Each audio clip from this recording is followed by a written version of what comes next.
Welcome to our Noise Policy Review webinar. Thank you for joining us today. My name is Don Scotta, and I manage the Noise Division in FAA's Office of Environment and Energy. I will be presenting some information regarding FAA's Noise Policy Review. Following this presentation, we will host a live question and answer session. The entirety of today's webinar will be recorded and posted to FAA's YouTube channel and our Noise Policy Review webpage at faa.gov/noisepolicyreview. Throughout this presentation and during the question and answer session following this presentation, you may submit questions by clicking the Q&A icon at the bottom of the Zoom window. There is no need to wait. You will not be able to see questions asked by others. However, you will see your own questions. If we receive similar questions, we will combine them into one question. You may also submit questions to FAA's YouTube channel if watching live. We will do our best to answer as many questions as possible during this webinar. Please note, questions and comments made during this webinar will not be recorded to the federal docket. To make an official comment, a link to the Federal Register notice is available at faa.gov/noisepolicyreview. In late 2021, the FAA initiated a review of our noise policy as a part of our ongoing commitment to address aircraft noise. This effort will build on our work to advance the scientific understanding of noise impacts, as well as the development of analytical tools and technologies. It will consider new evidence from the agency's noise research program, including from the Neighborhood Environmental Survey, and the distribution of environmental risks, trade-offs, or externalities across communities. Our goals are to identify and implement well-reasoned, scientifically grounded noise policy updates that incorporate FAA's updated understanding of aviation noise and human response, and the development of analytical tools and technologies to better manage and reduce the environmental impacts of aviation. We also aim to conduct an inclusive, transparent, and participatory process that prioritizes input from substantially affected stakeholders, including local communities. The FAA published our Noise Policy Review Federal Register notice on Monday, May 1st, 2023. That publication started a 90-day comment period that ends on Monday, July 31st, 2023. The Federal Register notice includes a brief background on FAA's noise policy and also links to a companion framing paper. The request for comments includes 11 questions. Respondents don't have to answer every question when submitting their response to the docket. The companion framing paper is entitled The Foundational Elements of the Federal Aviation Administration Civil Aviation Noise Policy, the Noise Measurement System, its component noise metrics, and noise thresholds. The framing paper was designed to be read in parallel with the Federal Register notice.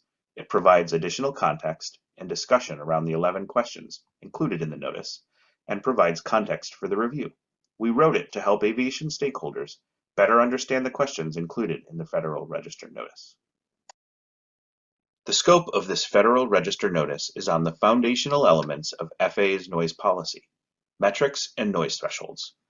Regarding metrics, we are taking a hard look at the day-night average sound level and are considering other metrics, such as number above, as well as how each of those metrics are calculated.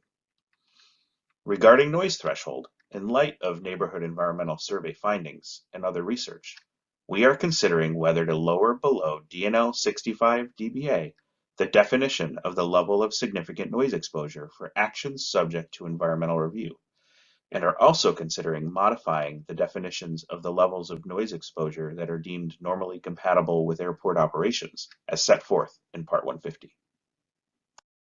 The FAA recognizes that aviation noise is a pivotal quality of life issue for some.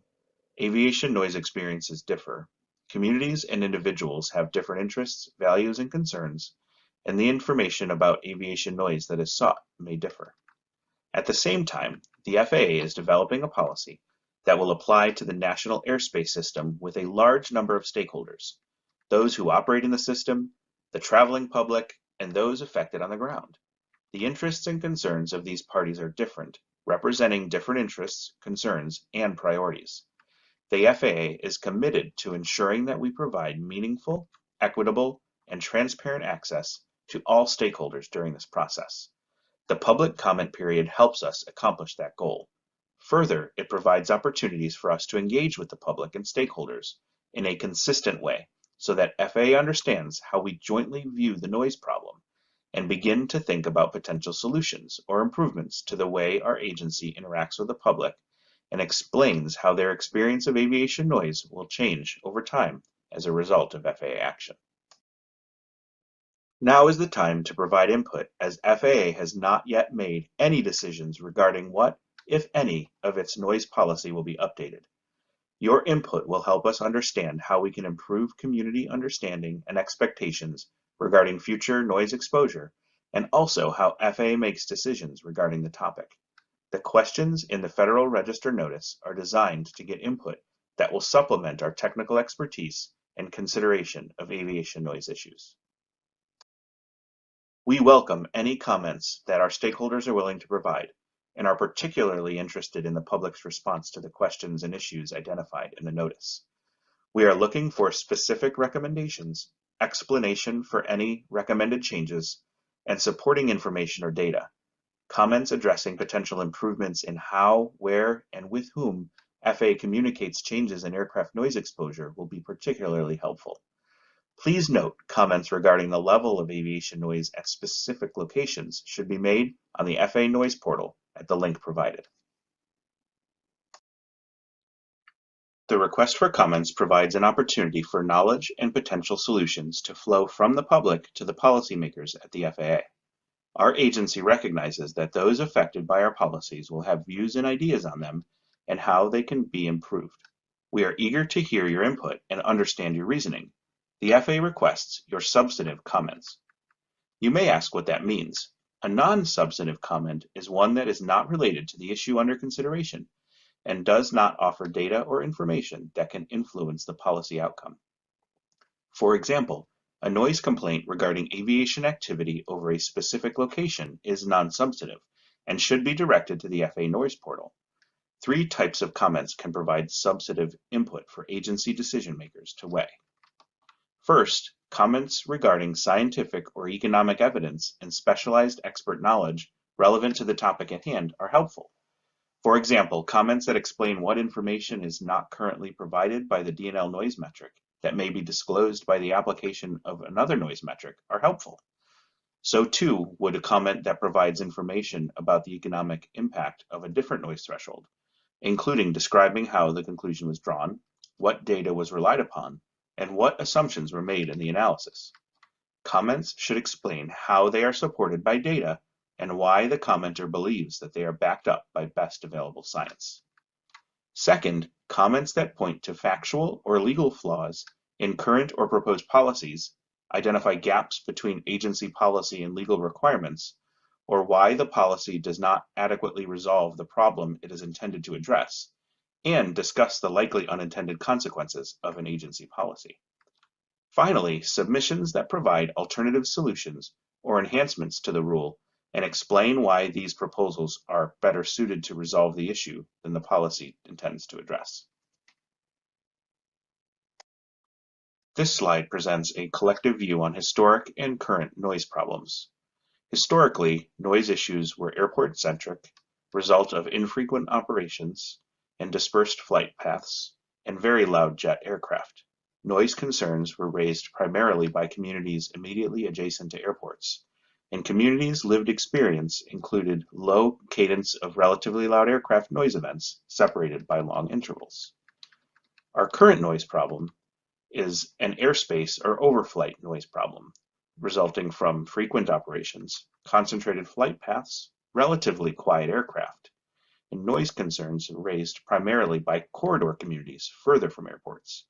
Communities' lived experience includes a high cadence of daily, relatively quiet aircraft noise events separated by short intervals.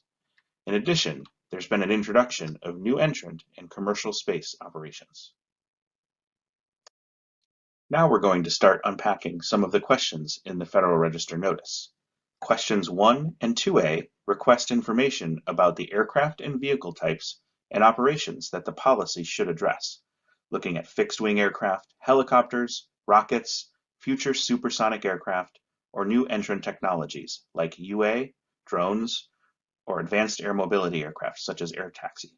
how and what elements of the operations should be described using noise metrics, and how information should be used by the FAA to communicate with the public regarding changes in noise exposure and to make decisions. Question 2B through E asks things like who is and will be affected by aviation noise in the vicinity of airport versus overflight communities, in the vicinity of commercial space launch or re-entry operations, the vicinity of UAS or other newly emerging technology operations. How has your experience of noise changed over time? How do your interests and concerns differ from others based on your location and experience of aviation operations? How would different noise metrics address these concerns? Congress directed the FAA to establish a single system of measuring noise in the Aviation Safety and Noise Abatement Act of 1979, what we call ASNA. The system must have highly reliable relationship between projected noise exposure and surveyed reactions of individuals to noise, and be applied uniformly in measuring noise at airports and the surrounding area. The single system must account for noise intensity, duration, frequency, and time of occurrence. FAA's noise metric system relies primarily on the day-night average sound level, or DNL. It is a single number metric to quantify cumulative aircraft noise exposure over a 24-hour period, accounting for noise intensity and magnitude, duration of exposure, frequency or number of events, and the time period in which events occur, such as day or night. It's FAA's primary decision metric for actions subject to NEPA and airport noise compatibility planning studies prepared pursuant to 14 CFR Part 150. Question 3 asks about the DNL metric as a whole. What views or comments do you have regarding DNL? About its benefits or shortcomings? Would these views change if another metric was used as a companion, supplement, or alternative to DNL? A companion metric is a noise metric that is used in conjunction with another noise metric, such as DNL, for decision making. A supplemental metric is a noise metric used to improve the public's understanding of the expected change in aviation noise that is not used for decision making. An alternative metric is a noise metric that is used in lieu of another metric, such as DNL, for decision making. Would these views change if FAA changed how DNL is calculated? Question 4 asks about the calculation of DNL and averaging. DNL is calculated using the concept of an average annual day, which averages annual aircraft operations into a single representative day. Do you believe average annual day appropriately describes noise impacts? What other averaging schemes should be considered, and what do they capture that average annual day does not? Question 5 asks about possible decision-making metrics and how they can interact. What noise metrics should be used for decision-making for actions subject to NEPA and airport noise compatibility planning studies prepared pursuant to 14 CFR Part 150? Should different metrics be used in different circumstances? If so, how? Should FAA continue to use DNL for decision-making? How can metrics be used to support better agency decision-making? The FAA is reviewing many metrics that could be considered as a part of that system, including both cumulative metrics, such as the traditional DNL or CNEL, but also other cumulative metrics, such as an 8-hour day, which could be used to evaluate school and work settings. We will also review a range of operational single event metrics, including number above, time above, LMAX, and others that might be suggested. Finally, we are working closely with FAA's Office of Commercial Space to evaluate metrics that are more appropriate for low frequency or impulsive noise, such as commercial space launches. The most appropriate metric could depend on the purpose of the analysis, the audience, and several other factors. Changes to DNL could include changes to adjusting the threshold, averaging technique, and/or changes to its nighttime weighting. DNL with additional supplemental metrics can be used together. Number above, or NA, answers how often will the aircraft level meet or exceed a certain level. Time above, or TA, answers how long will the sound last at or above a certain level. Number above and time above break the DNL metric into its component parts to help explain the noise exposure in a different way. Question 6 asks about communicating changes in noise exposure. FAA's current supplemental noise metric policy is contained in FAA's NEPA policies and procedures, FAA Order 1050.1F. The FAA uses the policy to engage with the public to better explain changes in noise exposure. Supplemental metrics are not used for decision-making. If the FAA were to change this policy, should FAA consider what information FAA communicates regarding changes in noise exposure, where and with whom FAA communicates, what information methods FAA uses to communicate, what venues FAA uses to share information regarding changes in noise exposure? FAA noise thresholds refer to two different levels: FAA's significant noise impact threshold for actions being reviewed under the National Environmental Policy Act, or NEPA, and the Land Use Compatibility Guidelines established in 14 CFR Part 150, Appendix A. Noise thresholds are informed by a historic dose-response curve called the Schultz curve, which provided a useful method for representing the community response to aircraft noise. Both are set at DNL 65 dB. Regarding noise thresholds, question 7 asks, how should historic and neighborhood environmental survey findings be considered in establishing a noise threshold for actions subject to NEPA and land use noise thresholds in 14 CFR Part 150? Should FAA consider other information regarding noise impacts in establishing noise metrics? Should the noise thresholds be established using DNL or another cumulative noise metric? Question 8 asks, should FAA establish noise thresholds using single event or operational metrics for certain types of actions subject to FAA approval or control? When should FAA use these metrics? What should be the level of noise exposure that defines the limits of significant noise exposure in NEPA analyses and for actions subject to 14 CFR Part 150? Question 9 asks about low frequency and impulsive noise events. Should the FAA establish noise thresholds for certain types of actions subject to FAA approval or control, such as when the FAA Office of Commercial Space Transportation authorizes launch and reentry of commercial space transportation vehicles? What should be the level of noise exposure that defines the limits of significant noise exposure in NEPA analyses and for actions subject to 14 CFR Part 150? Question 11 references the body of scientific and economic literature compiled by the FAA regarding the way aviation noise correlates with annoyance, as well as environmental, economic, and health impacts. It refers the public to Appendix 1, which synthesizes health impacts, such as cardiovascular, sleep, mental health, birth outcomes, and children's learning. Also, it looks at annoyance, noise effects, noise level recommendations, alternative metrics, flight track dispersion, military jet noise, and mental health. It looks at economics and things like health costs and home values, and also summarizes synthesis research. Question 10 asks, what other issues or topics should the FAA consider in this review regarding noise metrics? The method of calculating them, the establishment of noise thresholds, or FAA's method of communicating the change in noise exposure? We ask the public to please explain their response. This noise policy review could have a number of potential outcomes. It could result in FAA updating our regulations, orders, guidance, etc. For example, FAA might revise the threshold of noise-sensitive land use compatibility for 14 CFR Part 150 and/or environmental reviews. It might also provide additional guidance on how to prepare those documents. It could result in different levels of analysis and review for a particular action, such as a change in a flight procedure. And it could result in identifying better ways of communicating with the public about the effects of noise. While this policy review is an important step for the FAA to take, it is critical that we are transparent and clear about the effect any policy changes could have on existing noise exposure. There are some things that will not be affected by any policy changes being considered in this review. Changes in policy alone will not reduce noise exposure. For future environmental reviews, a change in policy could result in different outcomes that may have reduced impacts depending on what alternatives are available and the specific federal action being considered. The proposed policy changes we are talking about here will not change where and when aircraft currently fly. However, as just mentioned, future decisions would take into account the new policy, and may result in less impactful outcomes.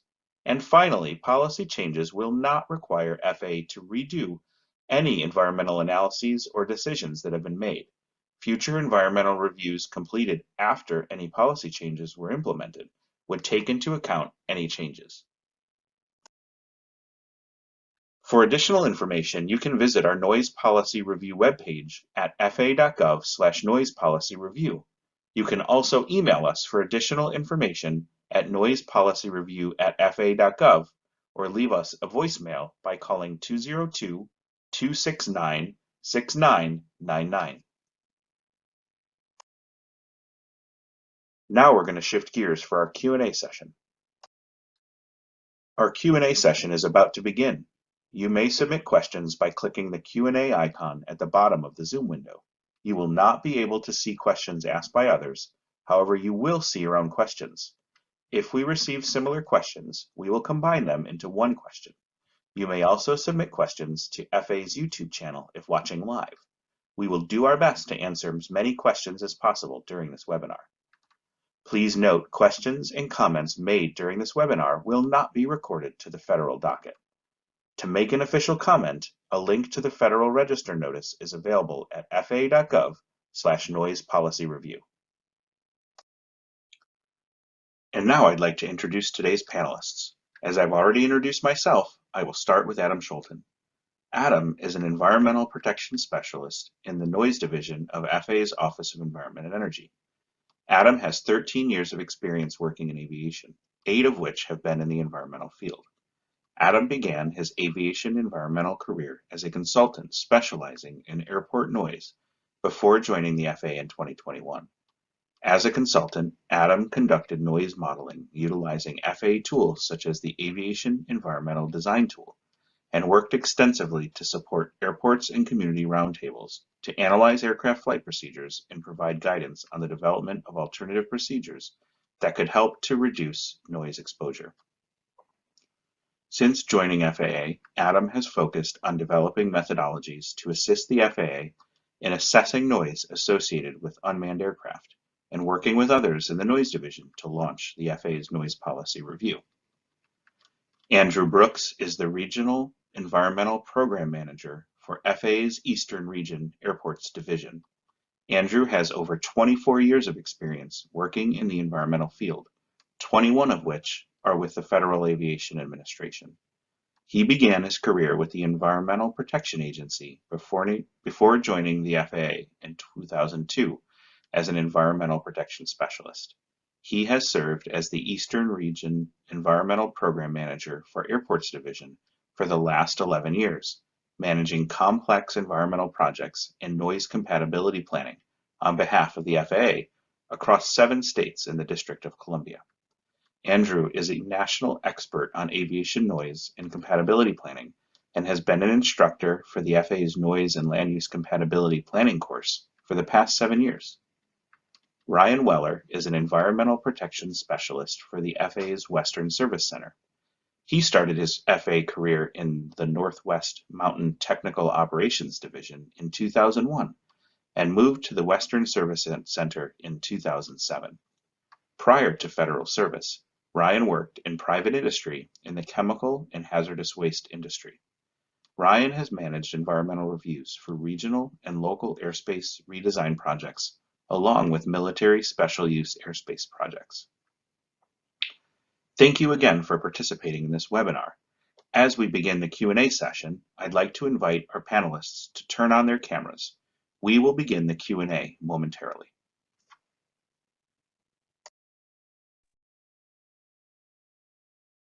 Welcome to the Noise Policy Review Q&A session this evening. This is the third of 4 virtual public workshops to share the same information and experience for all interested members of the public. We hope that the presentation answered some of your questions, and we will answer as many of the relevant questions as we can during today's Q&A session. You can submit questions via the Q&A box button on Zoom or as a comment on the YouTube live stream. We want to be respectful of your time and considerate to those who have specific questions related to the Noise Policy Review. We are here to answer your questions. We will not be able to answer questions about any other topic or address noise complaints related to specific locations. As a reminder, you can submit your noise complaints to the FAA at our noise portal at https://noise.faa.gov. Thank you. Let's see, it looks like we have our first question. Andrew, maybe you can take this one. Currently, the FAA eligibility is limited to soundproofing. Is it in the scope for the noise policy review comments to include eligibility for mitigation other than soundproofing? Thank you, Don. So first, I just want to clarify the question regarding limitations of eligibility with regard to soundproofing. We oftentimes speak in terms of soundproofing because it's the most commonly known mitigation element and one that, by and large, most folks seem interested in obtaining. So I think there is a misperception that mitigation is limited just to that. However, mitigation for eligibility for mitigation actually extends beyond soundproofing in and of itself. We have a variety of funding programs that we work with airport sponsors on in order to implement mitigation. Our most common program is the Airport Improvement Program, which is the federal program that we use to support airport development grants nationwide.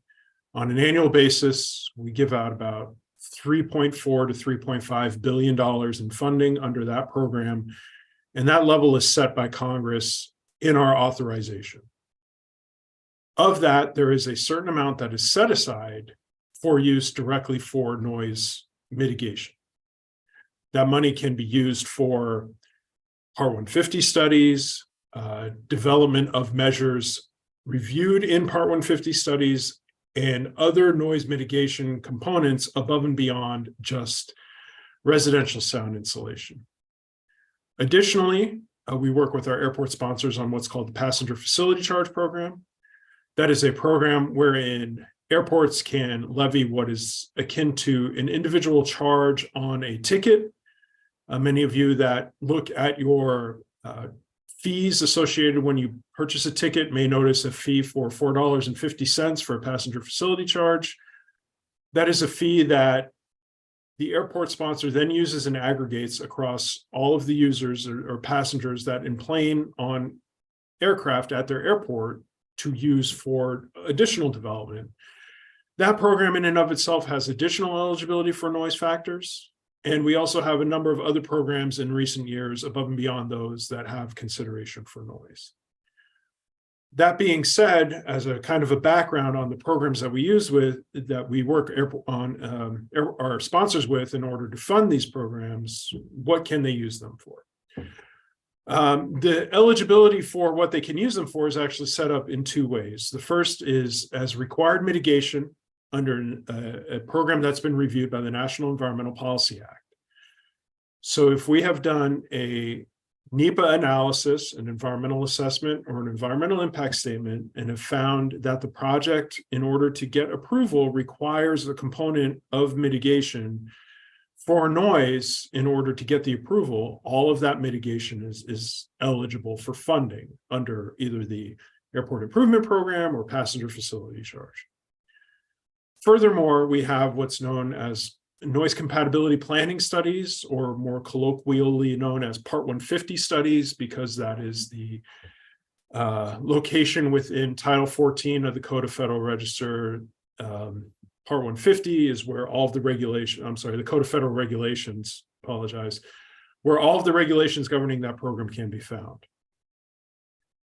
Any study that study then goes through the process of identifying the noise via the noise exposure map, and then recommending potential solutions for minimizing exposure, mitigating existing exposure, and preventing inclusion of new exposure. Those measures are recommended to the FAA via what's known as the Noise Compatibility Program, or NCP.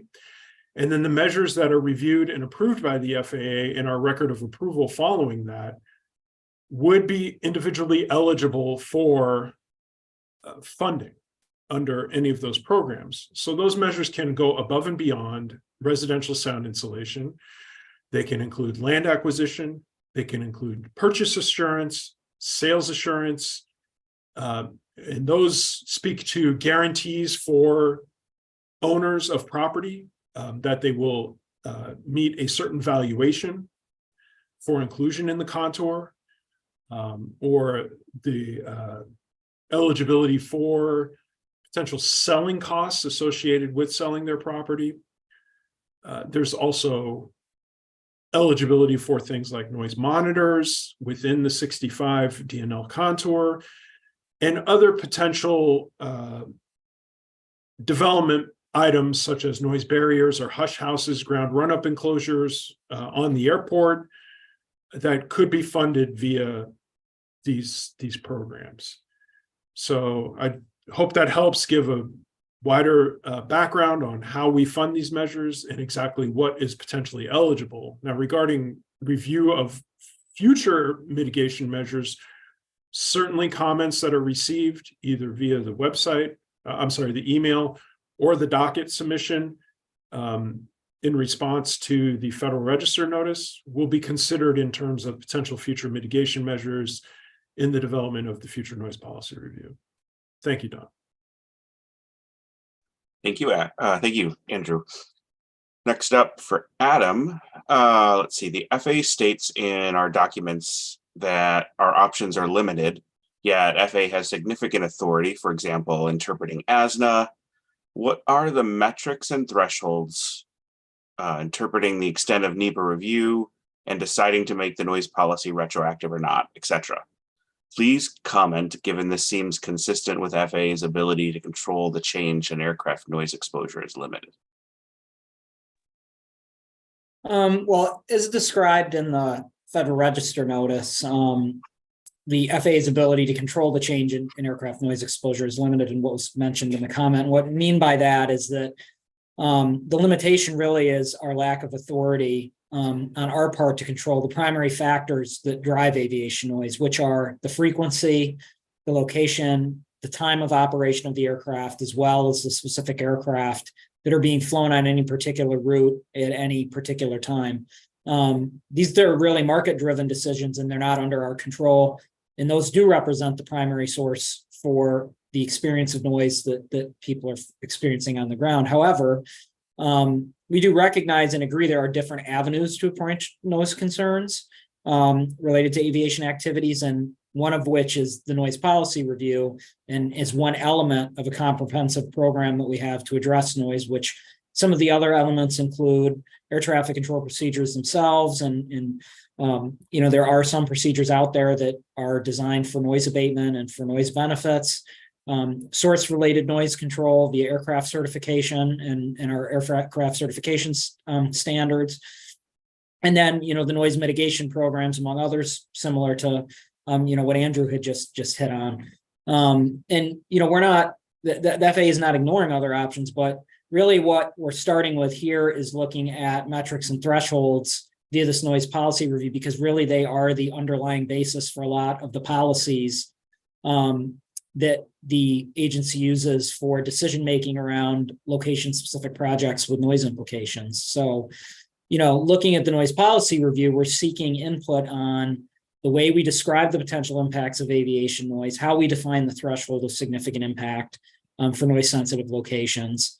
And, there isn't any single solution to solve the issue of aviation noise. And we acknowledge that doing nothing is not an option. That's part of why we're doing this noise policy review. So, we encourage you to continue to engage with us. Attending this webinar is a great way to do so, and providing meaningful input on the action that we're looking at this moment.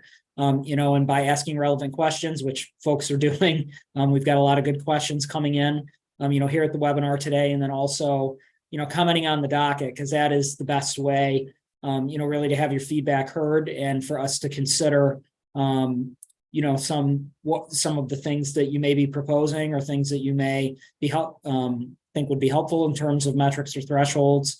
And, so commenting on the docket as described in the Federal Register notice, is also a key piece of this process.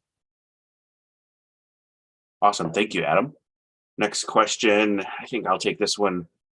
The commenter says there's a work disruption as well as folks work from home now.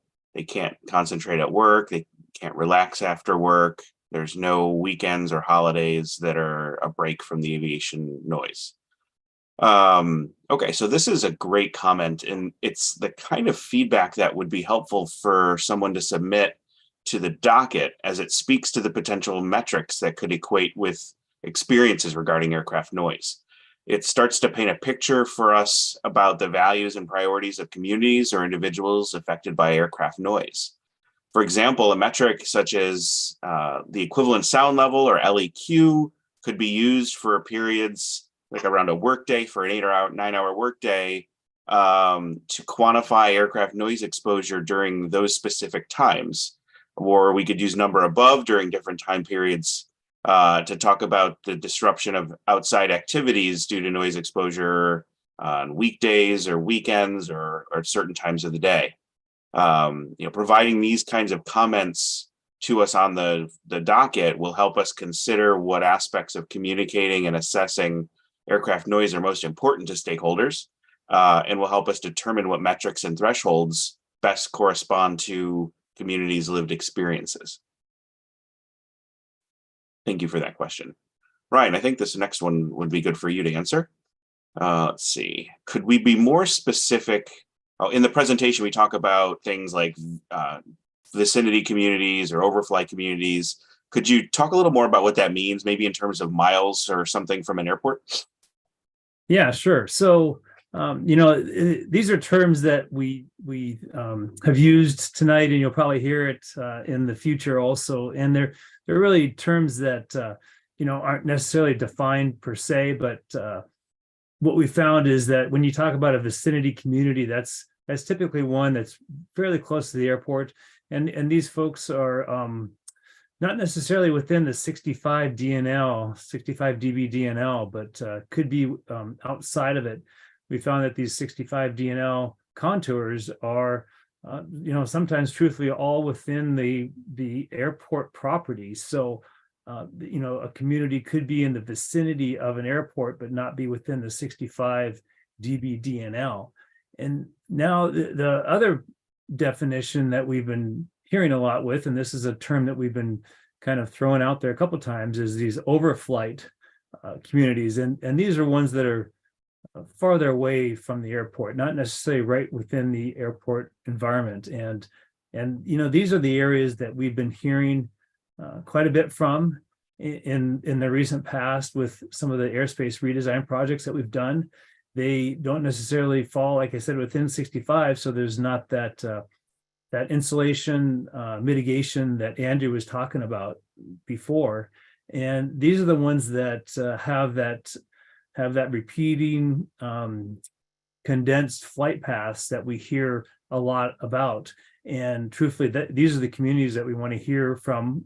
We want to hear from everyone, but these are the ones that we are very interested in hearing the comments, and to be able to really take those comments in and say, is there a better way to convey the information to these vicinities that are not typically thought of as being within the airport environment? So these could be, 10, 20, 30 miles away. And really what this initiative is saying, okay, what is a metric that possibly could, look at those impacts in those farther away communities? And is there ways that we can communicate with those communities in a better fashion than what has been done in the past? And so those are comments we'd really particularly like to hear about.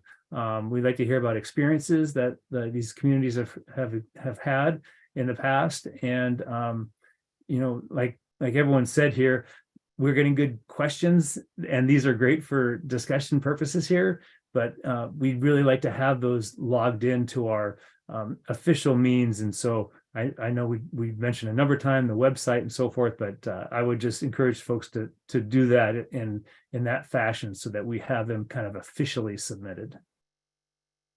Thanks, Ryan. Andrew, I think this next question might be a good one for you. When we do an environmental review, does the FAA consider the density of small airports within a geographical area? The commenter says that where they live, there's 5 small independent airports and 1 international airport within a 50-mile radius. They say that the small airports, smaller planes fly between each other, I'm guessing between each airport, causing a lot of cross traffic over the same areas. What policies, if any, does the FAA have to limit the number of small airports in a specific area?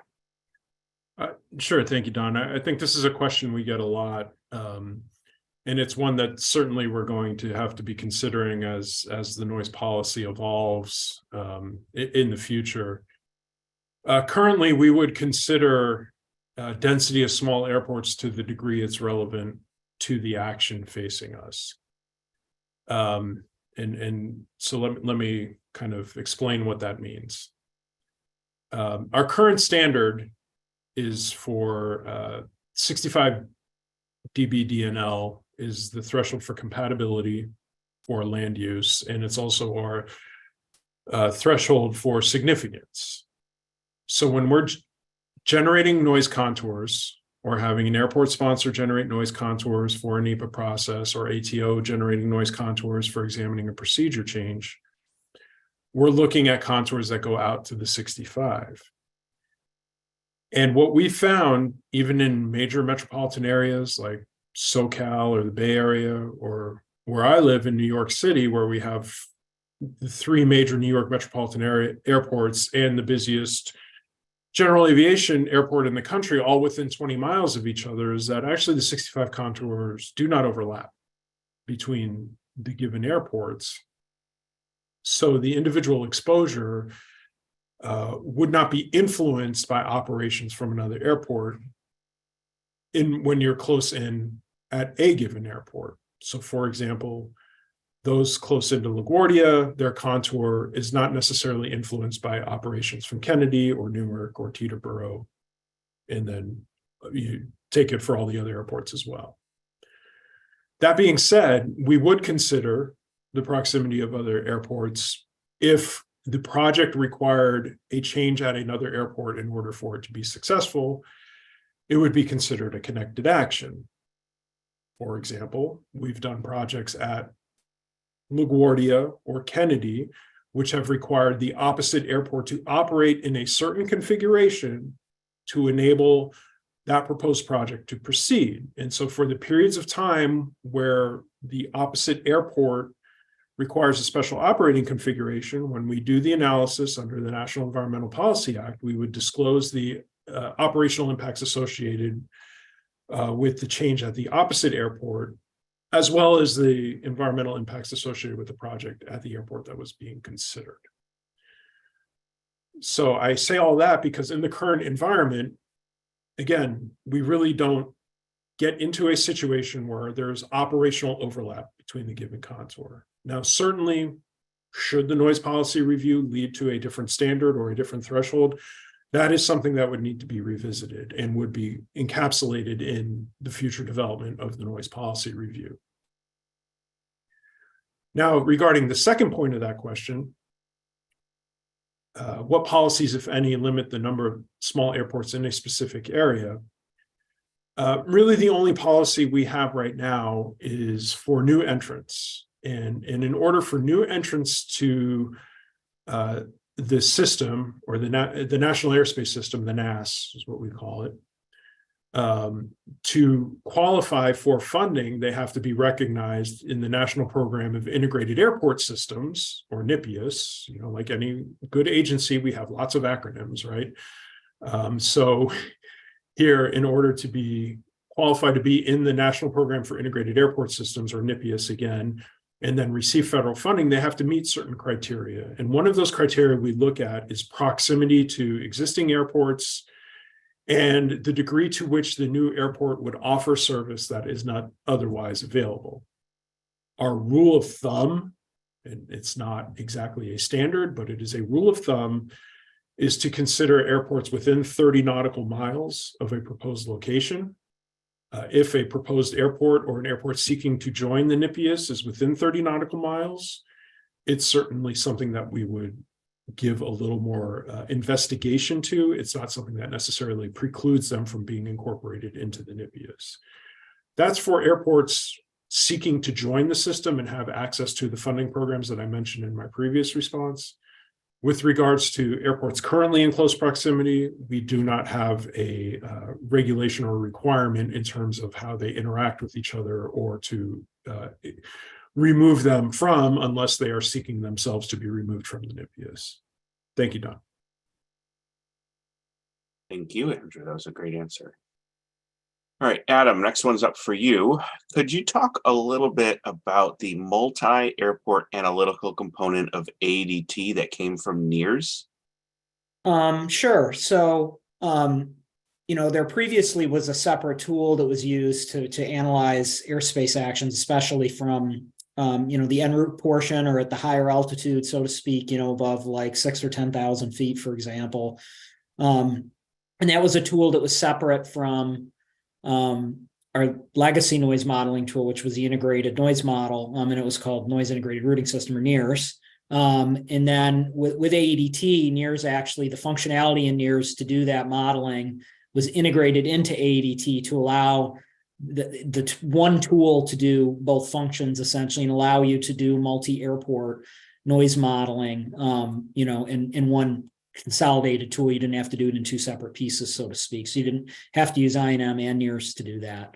And the primary component that came from NEARS, among others, is really the ability to do the modeling further out from the airport and at the higher altitudes. As INM generally was limited to 6,000 or 10,000 feet, depending on if you're looking at departures or arrivals for the aircraft profiles, where NEARS you could go out to greater altitudes and greater distances, and that's what's been integrated into the aviation environmental design tool, and that component is in the tool now. Thanks, Adam. All right, next one I can take. The question says, the FAA has stated that no policy will change on its own will cap or reduce the levels of aircraft noise. If the FAA, using revised noise metrics and thresholds, determine that the area of significant impact includes communities away from the airport, what will the FAA do to retroactively mitigate those noise impacts? I'm guessing this is related to a phrase that I've used about how changing our thresholds or changing our policies not the same thing as turning the volume down on the radio. And that's my guess on what this person's asking about. So first thing, we're requesting your input on two key areas of FAA responsibility. First are the ways that we describe potential impacts of aircraft noise. And second, how we define the threshold of significant noise exposure for noise sensitive receptors. Our notice also lists several specific areas as a possible guide to public comments, but we don't require anyone to follow those guides. We're to answer those questions specifically. You can share information with us in any way that you'd like. Our noise policy review is focused on areas without identifying specific locations or programs that merit reconsideration. That would be what I think is termed as retroactive application. The policy development is generally looking forward, though it may in some instances have the potential to affect ongoing actions and projects that haven't yet been completed. How we address these issues will be a topic of the policy review, and based on the review of the comments submitted on this request, we'll determine the best policy proposals to put forward. Let's see, and Adam, I think this next one can go back to you. A-weighting was developed almost 100 years ago to normalize human subjective perception of loudness, not annoyance of everyday sounds versus frequency. Will we be looking into whether C-weighting, given the low frequency nature of aviation noise, may be a better fit or may better fit the survey data from the NES and thus be a better way to meet the highly reliable standard of ASNA? Sure. So just first off, the one thing to point out is that the Neighborhood Environmental Survey, or NES, did not compare A-weighted versus C-weighted noise for developing the dose response curve that was featured in it. It really was just seeking information about human perception and response to aviation noise based on a holistic survey of community views.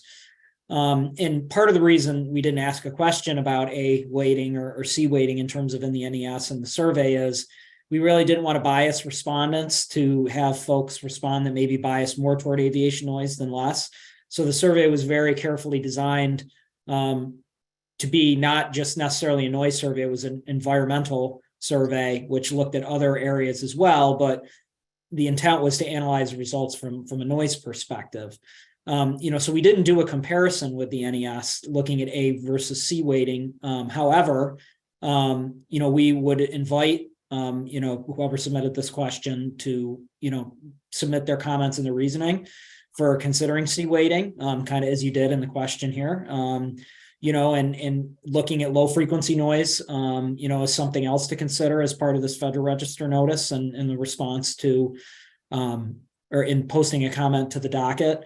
There is some talk in the FRN about low frequency noise and for looking at different types of metrics for different types of vehicles, like, looking at rockets potentially, is another area that this might be appropriate as well. Although we didn't necessarily look at that in the NES, that might be something we may be able to look at more with our subject matter experts, and we're going to be reviewing these comments. So would invite you to submit a comment along these lines to the docket for consideration. Thanks, Adam. Okay, I just wanted to take a second to make a reminder to our attendees. We're getting a variety of questions unrelated to the noise policy review, and we've seen a number of questions that are raising concerns regarding specific next-gen related airspace changes or the level of noise experienced at a specific location. We understand the concern. However, in deference to those who are attending our webinars with an interest in the noise policy review, we're filtering out questions not related or relevant to the noise policy review. As a reminder, you can submit your noise complaints at our noise portal. That's at https://noise.fa.gov, where we see a location-specific complaint that we can up-level or modify to address a generalized concern regarding noise metrics and thresholds or anything else related to the noise policy review. We'll modify that question if possible and get to it if we have time. Okay, Andrew, I saw as we were going through, as you were speaking last time, there were a couple of follow-up questions that came through. Do you mind looking back and seeing if you can add a little bit more context to your answer? Sure, Don. So I noted two follow-up questions that came into my first response on eligibility for different mitigation and the programs that would fund them. And the first was a specific question came in: can the FAA help with relocation costs? The questioner indicates that the area they're living in has become impossible due to concentrated flight paths and lower altitudes due to next gen, and find themselves, even though they love their area, considering moving out. And to answer that, I just want to reference back to what I was discussing earlier about the Part 150 process in the noise compatibility program. And so again, the Part 150 process is a voluntary process on behalf of airport sponsors. So in this instance, in order to get to eligibility for relocation costs, the airport sponsor would have to undertake a Part 150 study, or if they have an existing one on file, they would have to potentially update their noise compatibility program and make a recommendation for a measure that considers property acquisition within the 65 or some other measure that would allow for consideration of costs. So I mentioned purchase assurance and sales assurance. Those are other mitigation measures that could be considered via a noise compatibility program, wherein the sponsor could guarantee a certain sales price for a house or contribute to closing costs for a house. Those are kind of the only three measures that border on exactly what the questioner is asking. But as part of land acquisition costs, if they were to do a program in which the airport would acquire property, part of that would be relocation costs for the homeowner underneath the Uniform Relocation Act would also be considered an eligible component of that land acquisition. So what would happen if that program were submitted for consideration by the airport, and then they asked us to fund it? In this instance, they would acquire the individual's property, assist them with the relocation costs. There's a couple of other measures that could happen after that, wherein either they would demo the house and make the land, rezone the land use to make it compatible, or they could sound insulate the house and then resell it to another homeowner. But in terms of addressing this individual's question, that would be the process by which you would need to get to that specific eligibility. The second question that came in as I was talking about the program was, what, if any, fee could an airport charge either airlines or passengers to fund sound remediation for any home within 5 miles of an airport in an ongoing program to make the airport more compatible with the surrounding communities regarding ongoing noise? So right now, unless this fee or a fee was enacted prior to the passage of the Airport Noise and Compatibility Act of 1990, no fee. In order to implement a fee like this would be considered a access restriction.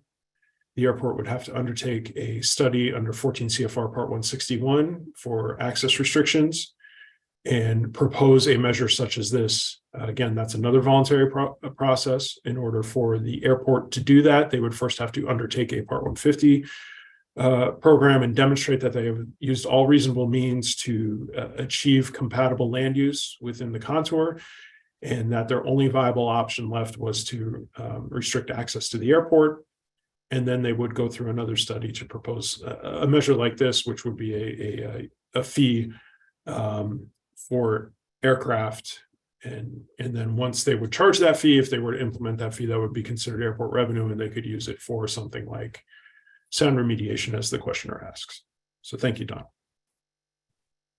Thanks, Andrew. I did see someone submit a question I just want to quickly answer. They're wondering whether the way that they're submitting the questions, if they're coming through, the answer is yes. We're just getting lots of questions and we're doing our best to get through them. So thank you for submitting questions, and we're doing our best to get to as many as we can this evening. Adam, I think this next one can go to you. As a part of the noise policy review, is FAA intending to improve ADT modeling that this person says currently underrepresents noise impacts from communities away from the airport? Yeah, well, I mean, depending on the outcome of the policy review and what new metrics we're going to use and potential thresholds, that's going to include an evaluation of the ADT itself and the screening tools associated with it that, we're going to be evaluating that to see what potential changes we may need to make to accommodate using different metrics or additional metrics or different thresholds. And any changes to our policy on metrics that require additional tools or modeling enhancements, that would accommodate the change. But, right now the model works and meets the requirements of 1051F and allows FAA staff to model noise exposure using the metrics that are under consideration in this review. But, we understand that we're probably going to have to revisit some ADT functionality and make tweaks to it. Now, that being said, we're independent of the noise policy review. We're always looking to improve the functionality in ADT, and we're currently engaged in several ongoing research projects that are looking at the accuracy of the model, and especially looking at communities further away from airports, and looking to see areas where, we may be able to improve the accuracy of the model and make some improvements there. So, we are going to continue as part of this review, those efforts and consider what data validation may be needed, to address this concern. But we do have ongoing efforts in this area now as well to always try and improve the accuracy of the model and have a lot of research partners that are involved in that. Thanks, Adam. Ryan, did you want to add something? Yeah, I was just going to kind of add on to what Adam was talking about as far as the tools. And then I was just going to kind of mention about the reporting part of that. So this is kind of near and dear to my heart, because in our office, we do a lot of the analysis and running of some of the tools and the modeling. I know a lot of this is kind of technical jargon, but these are the things that we want to hear from you and really get your comments on is, when we do an analysis, what kind of information is helpful for you? What would be maybe some good formats and how could it be presented in a way that would be understandable to folks that aren't, typically used to hearing the terms and seeing the things that we do as noise specialists here. So those are things that the tools are very important, but how we report the tools in the analysis is super important. So I think if anyone has any comments in regards to that, either how it has been experienced, let's say in the past, or suggestions on how to improve that process in the future, as far as what outputs we present, the means on how we do it and where we provide that information, those would be really helpful in this process, because this is the opportunity we have now to potentially change that process. So if folks are not happy with the way it has been done, this is a good opportunity to provide information that we could then analyze and see where is a good solution. So thanks, Don. You bet. Thank you, Ryan. Adam, back to you, since I guess maybe Adam or Ryan could take this one, but we'll start with Adam. Let's see, do we take into account the marine layer and its effects to increase transmitted sound in coastal communities? I'm guessing the question's related to whether AEDT does that. Yeah, that's the nature of the question, I think. And the answer is no, it does not currently take into account the marine layer conditions. And there are some weather parameters that AEDT does accept, but it's not comprehensive enough to specifically talk about the marine layer condition. This is something that can definitely be investigated as a future AEDT development, and we'll say, is being investigated to a large extent in a lot of our ongoing research projects right now, looking at ways to improve AEDT functionality. And a lot of the ways that we're looking at that is the weather and having more flexibility to do more complex, weather conditions and scenarios. So definitely something that can be investigated and is, already being investigated to some extent, through our current research programs. Thanks, Adam. Okay, Ryan, next one for you. From a layperson's point of view, for example, ordinary people who find themselves living under a concentrated noise corridor, which question in the Federal Register notice is best for them to use to submit comments for review by the FAA? Okay. Yeah, good question. So those questions, there are some that are very technical, I'll just say. And so from a lay standpoint, I could see where they could be very confusing and not don't seem to be very applicable. But I think the question 2C kind of gets to the root of what what this question is about. And really, as the question says, what interests or concerns do overflight communities have? How can these concerns be addressed using noise metrics? What noise metrics would address these concerns? So there's a lot of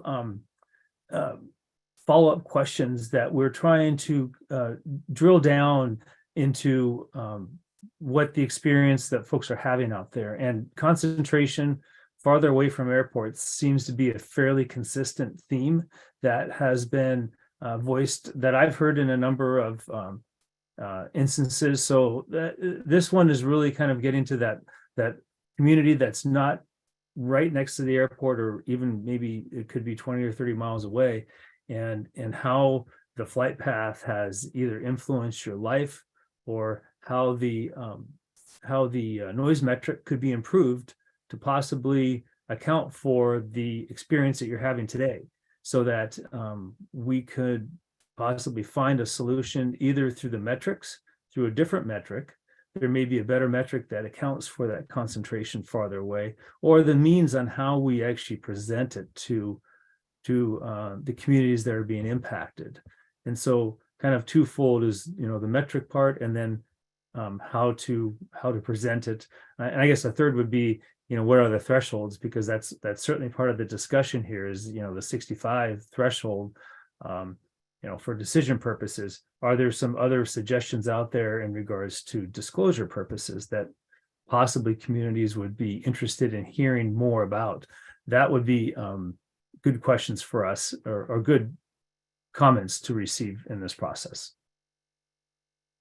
Thanks, Ryan. And as a reminder to folks that are listening, we're not respondents don't have to answer every question. You can share your general views on the general topics, as Ryan said, metrics and thresholds, or you can hone in on and focus on specific questions. However you'd like to engage with us and share your input is very welcome. Okay, next one up, Andrew, maybe you can take this one on. Is there an environmental justice policy that requires an assessment of how air traffic noise impacts EJ or overburdened communities? Yeah, Don, thank you. So environmental justice is one of the primary focuses of the current Biden administration.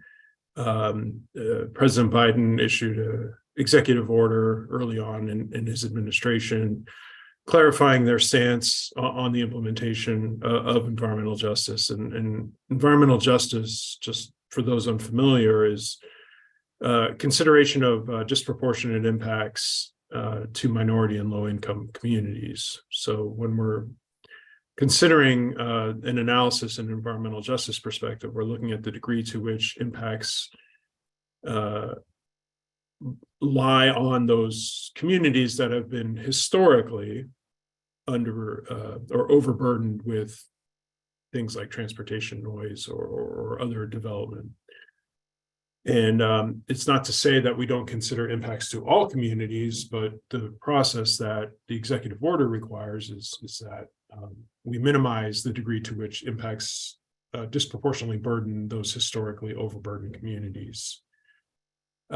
So we do assess environmental justice in accordance with our NEPA process, our NEPA order. FAA, well, there's a Department of Transportation order 5610.2 on environmental justice, which governs how Department of Transportation, all modes, handle environmental justice, and then we have incorporated that into our National Environmental Policy Act process, and that's established by our order 1050.1F and the associated desk reference, which establishes the methods by which we would consider environmental justice for all actions, and that is inclusive of air traffic noise. So when doing an analysis, we would look at the impacts associated with the project. We would use a tool called EJ Screen, developed by the Environmental Protection Agency, that has census data for census blocks with percent of minority and percent of low-income populations, and then do a comparative evaluation of the degree to which the impacts associated with the project fall within those communities that are more populated with minority or low-income populations. And all of that is in accordance with our federal partners. We communicate with EPA on these analyses, and then we would disclose that via the NEPA review, either in a documented categorical exclusion or an environmental assessment, or in a more robust analysis and an environmental impact statement. Thank you, Doug. Thank you, Andrew. Next question maybe can go to Ryan. Ryan, what will the FAA be doing to make balanced and independent analysis that is not biased towards any specific stakeholder? Okay, so yeah, this kind of gets to the root of the environmental analysis that we conduct for our air traffic actions, at least for the ATO. That's kind of the area that I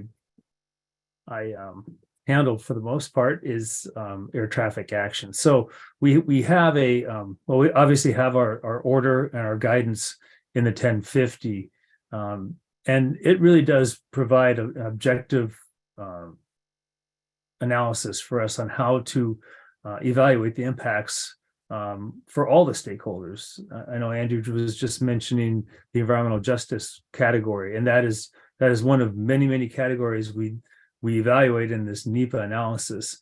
I've heard the complaint or the critique that the FAA is doing this for airlines, fuel savings, and trying for their bottom line. And I always have to remind everyone that the FAA's charter is to provide a safe NAS, and that is our utmost importance, is safety, and operational efficiency is also in there too. But the safety of the NAS is of our utmost importance, and so it's as far as stakeholders' inputs and analysis go, we take a objective consideration of all those categories that like I said, EJ, we've got noise, we've got air emissions, we've got a whole number of different ones that we have to evaluate and disclose in our NEPA documents. So it's a a very thorough, it's a very objective, and it's a very transparent process. And I think that if that is of concern for folks, I think those are comments we would like to hear back to say, okay, what would be a better way for us to communicate that to you, or a better understanding? Is the noise analysis that we're doing, would it be more appropriate to do a different type of metric, or possibly use a different threshold? So again, if there's concerns about that, provide your comments, and we would certainly consider that in this process. Thanks, Ryan. Andrew, did you want to add something? Yeah, I think one other component that I just wanted to touch on is with regard to the question on ensuring an independent evaluation and not being biased towards any particular stakeholder is one thing that folks familiar with airport development actions may be aware of, is that, again, through the funding programs that I discussed earlier, is we provide grants to airport sponsors to conduct environmental analyses. And there is a perception out there that the airport sponsor and their consultant team are off doing, an independent evaluation, draw their own conclusions, and that are then brought forward to the FAA that then kind of just get green lighted, if you will. And I just want to clarify that actually is not the case. So whereas projects that, Ryan oversees in his program, which are, directly evaluated by the FAA and FAA directly retained consultants, since we go through the grant program in airports, we actually do engage in direct oversight over the development of those analyses to ensure that there is no bias. We recognize that the airport sponsor, via our grant program, is funding these analyses, and we pay particular attention to ensure that it is not giving the outcome that they desire just because it's what they desire. We do a thorough review in accordance with the procedures of NEPA and all of the special purpose laws that Ryan discussed, and ensure that all of the requirements are being met, that any factors that require a consideration of the least environmentally damaging alternative to be considered, either be it wetlands, environmental justice, park resources, floodplains, all weigh into the ultimate alternative that's brought forward for approval. And all of these oversight requirements actually were encapsulated in the revised Council on Environmental Quality regulations that oversee the National Environmental Policy Act that were promulgated under the Trump administration in September of 2020, which indicates that all environmental reviews have to happen under the supervision of the agency. So that actually clarifies that we in FAA have direct control over the scope of the analysis, over the schedule of the analysis, the contents of the analysis, and we are directly responsible for all the contents of the analysis within an environmental review prior to recommending decisions up to decision makers and ultimately making those decisions. So thank you, Don. Thank you, Andrew. Adam, we have a interesting DNL question from someone in the Chicago area. The person asked if DNL is a measurement or a predicted calculation. Is DNL considered informing contours used by airports to provide noise mitigation for homes? By using 24-hour averaging, it is nearly impossible to exceed 65 dB average sound over 24 hours. No one is disturbed by 65 dB noise, but 85 dB noise every minute does bother people greatly. Yeah, well, DNL is both can be measured or predicted, using a model such as AEDT. You can go out with a sound monitor and measure DNL, but the hard part is that you have to have that monitor out in field, 24 hours a day, 7 days a week to get your yearly DNL that you would get out of a model. So while it can be measured, it can be tough to do it because you need to have at least for a yearly DNL, you have to have the monitor out there for the entire year, which is what our metric, in using DNL is. And that, but to answer the other part of the question, yes, DNL is what is used to determine noise mitigation eligibility around airports, but it's the modeled DNL from AEDT, not something that's measured, because it's very difficult to model noise over a large, or monitor noise over a large geographic area because of the number of monitors you've had to have and the upkeep and everything on that. And you can't monitor future noise. So, we use noise modeling to do that for eligibility requirements, and also when we're looking at a project action, because we're comparing a baseline to some future condition, and you can't monitor that future condition. And as we discussed at the beginning of the webinar, DNL is a cumulative metric. It's taking into account the number of noise events, the loudness, the frequency, the time of day. There's the nighttime weighting that's applied between 10 p.m. and 7 a.m. to account for increased sensitivity to noise. But there are single events that are recognized that are above, louder than 65 dB, because DNL is an average and it's cumulative. But that doesn't mean that there aren't a lot of events that are above 65 dB, and there may be a fair number of events that are below 65 dB. But when you average it together cumulatively, that gives you that DNL level. But this is exactly the type of comment that would be really helpful to provide to the FRN and to the docket at FAA.20-2023-0855, which is on regulations.gov, and on our landing page, FAA.gov/noise policy review, because these types of comments would help inform, looking at maybe other types of metrics other than DNL, such as like a number above metric or otherwise, or potentially a change in the threshold, that we may want to consider. So think this is a great question and a great comment, and, would highly recommend this person submit, a comment to the docket along these lines. Thanks, Adam. We had a question come through asking about our Federal Register notice, and the question was, for the 11 questions, some are overlapping. In these cases, would we like the full response to be repeated for each question, or just reference a previous response? So I can take this one on. So I think the best answer is we're happy to take the input that you want to provide. There certainly is no need to repeat full text responses. If you feel like what you said in a response to an earlier part of a question is the same as you want to say, you're welcome to just do the reference as you suggested. We don't have any format, and we don't really, we just ask that if you are responding to a question, please tell us which question you're responding to, so we're able to organize all of the responses as we review them. If your response is intended to address a bunch of different questions at the same time, you could say that this text is addressing, to A, B, C, D, if that's how you wanted to approach it. Also wanted to remind folks that there's no requirement, or no one has to answer all of the questions. If they don't want to, that's certainly up to each individual respondent. And we just ask, if you're interested in participating and providing input, submit answers as you feel most appropriate. So I think, I can make another reminder very quickly. We're still getting questions that are unrelated to the noise policy review. As I said earlier, in deference to those who are attending our webinars with an interest in the noise policy review, we're filtering out questions that aren't relevant to that topic.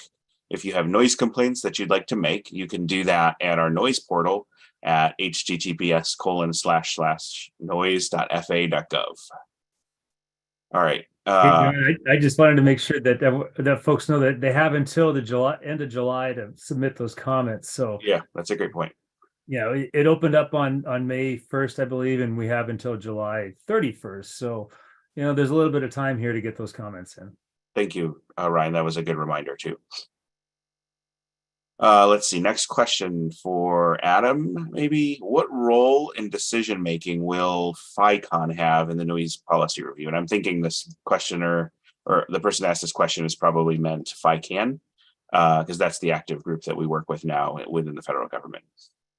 Yeah, no, that's a great question. And to clarify, as you noted, FICON was succeeded by the Federal Interagency Committee on Aviation Noise, which is FICAN. So that is who the body we are engaging with now. And we regularly engage with them and their member agencies, and have been, so far throughout the policy review. As we progress it and prepare recommendations that may impact our NEPA implementing procedures, we're also going to engage with the Council on Environmental Quality as appropriate. So we are considering the input of these other agencies throughout the process, alongside the public comments. and are regularly engaging with them to coordinate with them, for their inputs. Great, thank you, Adam. Let's see. Next question.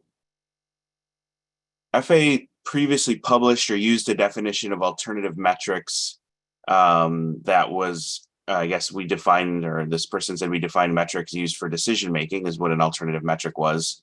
Now, in the context of our noise policy review, we're saying a metric other than DNL for decision making is an alternative metric. And the question is, are both of those definitions acceptable? Apparently that's causing some confusion.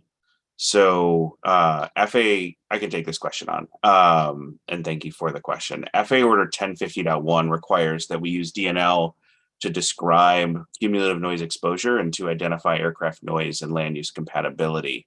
In California, we allow or accept the use of CNEL as an alternative metric for decision making due to the state laws in California. Besides DNL and CNEL, other cumulative and single event metrics can be used to supplement noise compatibility studies or environmental reviews. However, in accordance with our policies, those metrics would be shared to supplement the information in the review. It would not be used for decision making. So I hope that helps clarify things. Let's see, question. Let's see. This could be open for any of you all if you want to weigh in on it.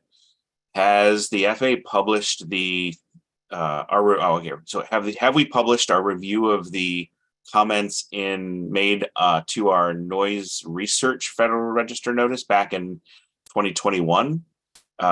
If so, could we share a link? And is that a good example of how FA does summaries? Any takers? I can take this one. Yes, and I'm not going to read out the link. So maybe if some of our other staff could put it in the chat, that would be helpful, because it's not going to do me any good to read it to all of you. But we would refer to you to a link that hopefully will get posted in the chat here that provided a summary of the comments. And we issued a request for comments on our noise research portfolio in January 2021, which is, I think, what the commenter's referring to.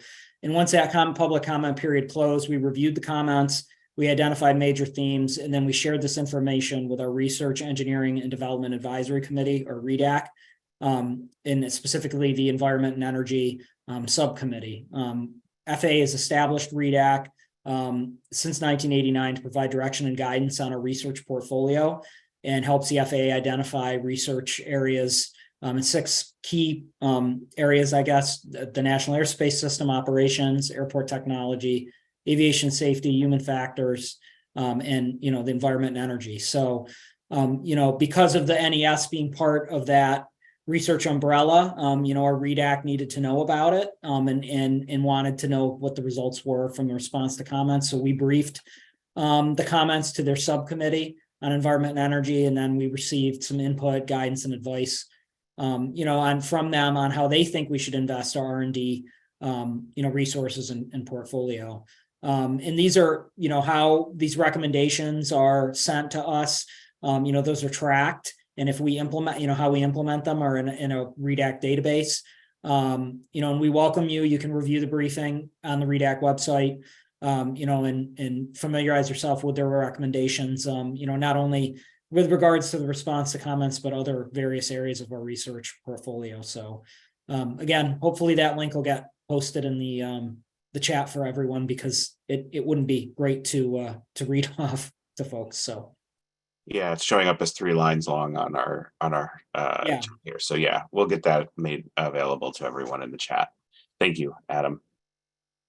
Let's see, next question. I can take this one on. According to the Noise Policy Review, the FAA recognizes that exposure to aviation noise is a pivotal quality of life issue for the public, and welcomes input on how the FAA's assessment and disclosure of noise impacts may improve community understanding and expectations regarding future noise exposure. This person says the community does not want better communication and understanding. The community wants an improvement in quality of life and less aircraft impacts. How will the FAA address and accomplish this? This is a difficult sort of question to address. I mean, we certainly recognize your concerns, and we acknowledge that this noise policy review is not going to fully address your core concerns. As I mentioned earlier, when we talk about changing our thresholds, it's not the same thing as turning the volume down on a radio. But what you're saying is critically important, and it touches on many things that we want to consider. And certain values about economic activity, community experience, and local community decision making, and the role of government in private economic activity. These are big issues that political bodies at all levels of government have to weigh and provide input to. But the fundamentals of aviation activity are that drive noise is beyond just FAA's reach and can contain decisions made by society at large, Congress, or economic sectors. What we're trying to do is find a way to meaningfully evaluate the actions that affect communities who have noise concerns and provide better information for both public and agency decision makers, and to allow the critical conversations around these values-driven activities to occur in a way that's meaningful to everyone. It's important that we speak frankly and respectfully to manage expectations. And that being said, we're not stopping, we're not standing still on reducing noise at the source. We have made significant improvements in reducing noise over the last 40 years, and we have ongoing research and partnerships with industry, such as our CLEAN program, where we are looking to develop or help develop and accelerate the introduction of new technologies into the fleet, which will have the result of reducing noise.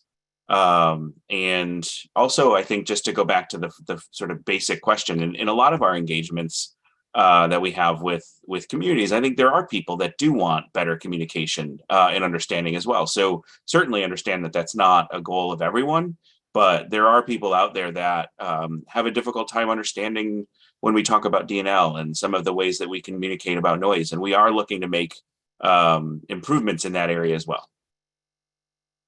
Okay, next question. Let's see, Adam. I feel like I'm going to you a lot, but maybe you'd be a good one to answer this one again, if you don't mind. Like all federal registered notice efforts, the comments that are being made are publicly available. Everybody puts them up on the docket.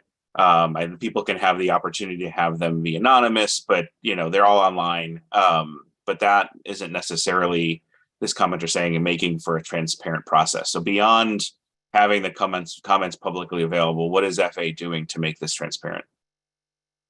Well, I think we're doing a variety of things, and we're working to actively provide multiple outlets, for communities to find information about this process and ask us questions about it as well.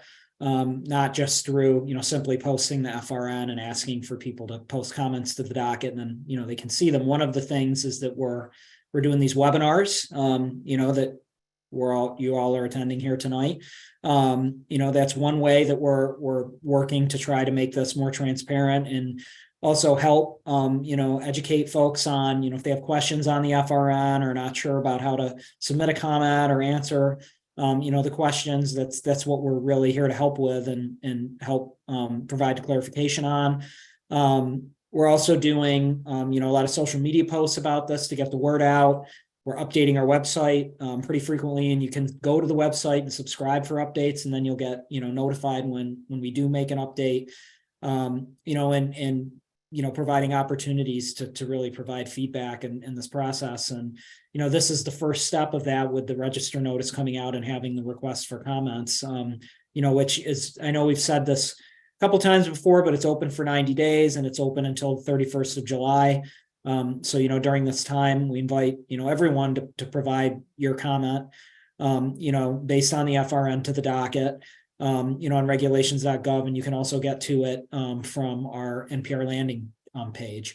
And again, the comment submissions are publicly available, but we're also doing all these other activities, including the webinars, and we also have some educational materials that are on the website that not only talk about the FRN, but just basics of noise and background on different types of noise metrics. and thresholds in our noise policy itself. So, we'd invite, folks to go and take a look at those in conjunction with the webinars, because I think they do, maybe provide some more context and background to this process, and the docket itself.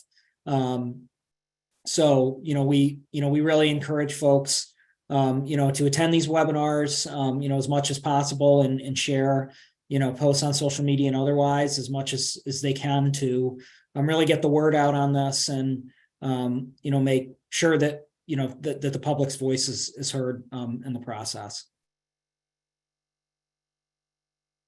Thanks, Adam. Let's see. Ryan, maybe you can take the next one and give Adam a breather.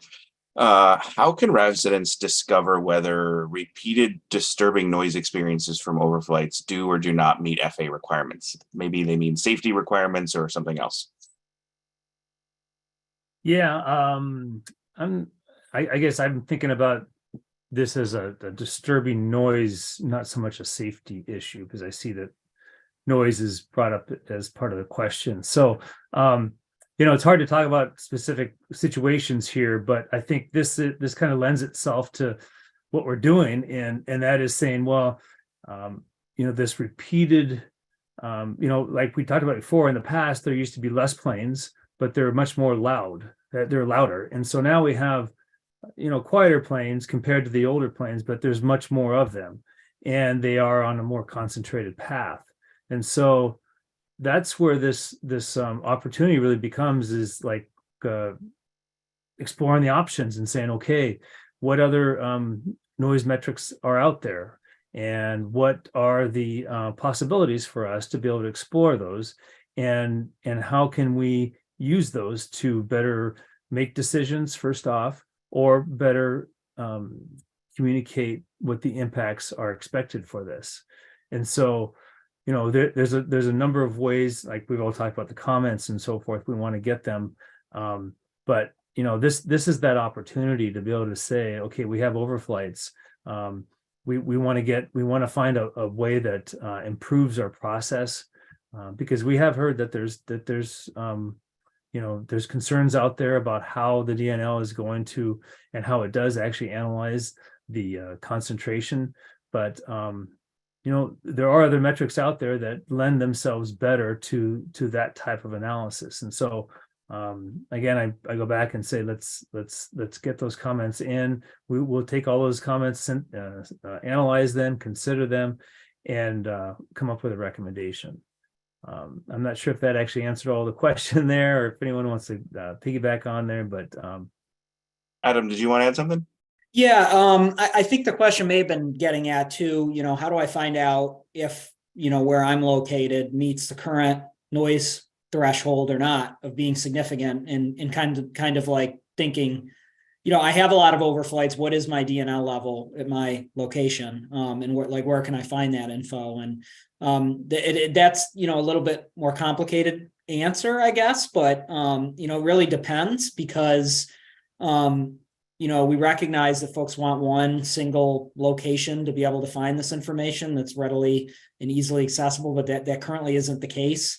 And really recommend starting with your local airport's, noise office to start, or, and because they would be the best place to find the most current information about the noise exposure for their at that airport and that location. Because it depends how, the noise exposure and how often it's modeled and when it's modeled depends on a lot of different factors. Sometimes, if an airport's going through a project, which would be a federal action, potentially subject to NEPA, such as an environmental assessment or an environmental impact statement, or a project level assessment, they'll have noise exposure results from that study. Potentially, they also may maintain a noise exposure map if they're, voluntarily participating in the Part 150 program and have done a Part 150 study. There are also some airports out there that just choose to monitor, airport, noise around the airport on their own, separate from any kind of FAA requirements.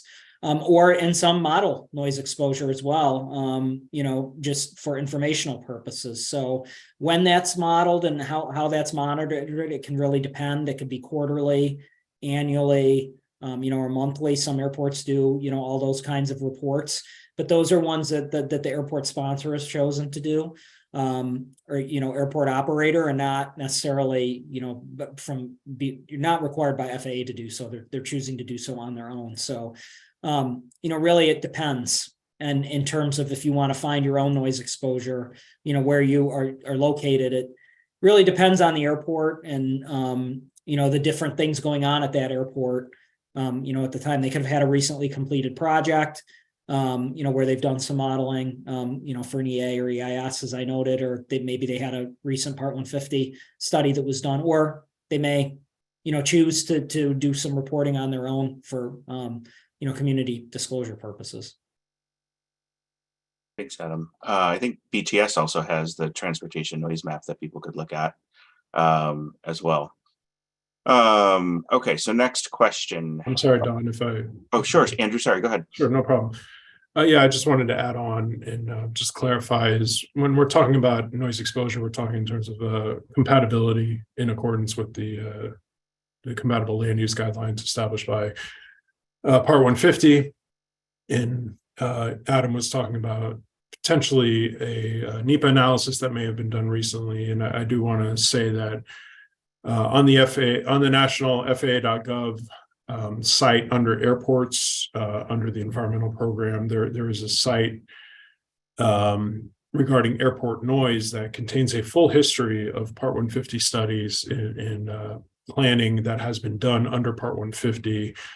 It's broken down by state, and then you would go into your individual state and it would list all of the airports that have ever done a noise exposure map or a noise compatibility program. We don't have copies of all of the studies. Mostly we have decisions. We're working on aggregating electronic files, but some of these copies of studies go back to the 1980s. But that could give you a sense of whether or not your airport is in the Part 150 study, how current the data that they're basing some of their decisions on is, and what the contour looked like at a given time. Many of those documents are also housed on respective airport websites. For example, the Port Authority of New York and New Jersey has a dedicated site for their Part 150 studies. And I'm sure many other airports nationwide house those as well. But, I just wanted to tag on that's another repository of information that folks can peruse to consider, where they fall in response to exposure in terms of compatibility versus non-compatible. Hey, John, I just want to jump in here real quick. Now that I thought about this a little bit more. So really what this question is kind of getting to is, what they're experiencing in overflights and noise. And if it was a change, let's say like a change to flight procedures, there would have been a NEPA analysis done for that would have included some noise modeling possibly, or noise analysis. But I do want to emphasize what Adam mentioned as far as the airport, specific airport noise offices, and just some of the vast amount of data that is collected from airports. And I've seen some very complicated, very in-depth, I guess I should say, detailed analysis, and they actually will go into some of the very specific procedures and provide some detailed noise exposure that folks can just go in there and peruse around. So it's different. Every airport's a little bit different. And again, this is not an FAA type of action or information that we're providing, but I just know that there's some noise offices that really provide some high level of detail that I think folks out there in the public would really benefit in going there and investigating that. So thanks, Don. You bet. So this next question I can take on looks like it's asking about how to create a roundtable, and then they say they've been trying to schedule a meeting with FAA and they're not getting a response. So there's a couple things that you can do. Certainly, we have our noise policy review email, noisepolicyreview@fa.gov, that is something that you can email, and if it's related to the project, we'll do our best to answer the question. We don't set up, FA does not set up roundtables.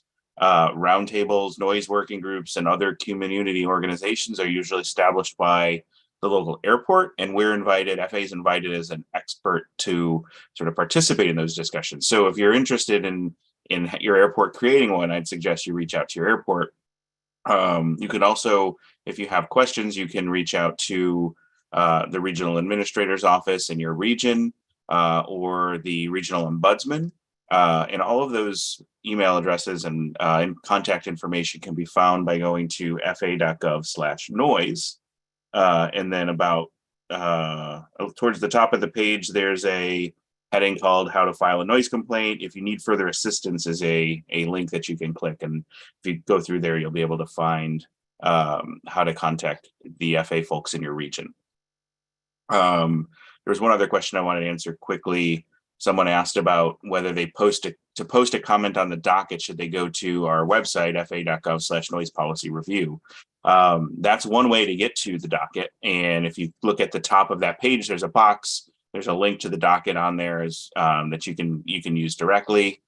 You could also go to regulations.gov and type in docket number FAA-2023-0855, and that will get you to the docket as well.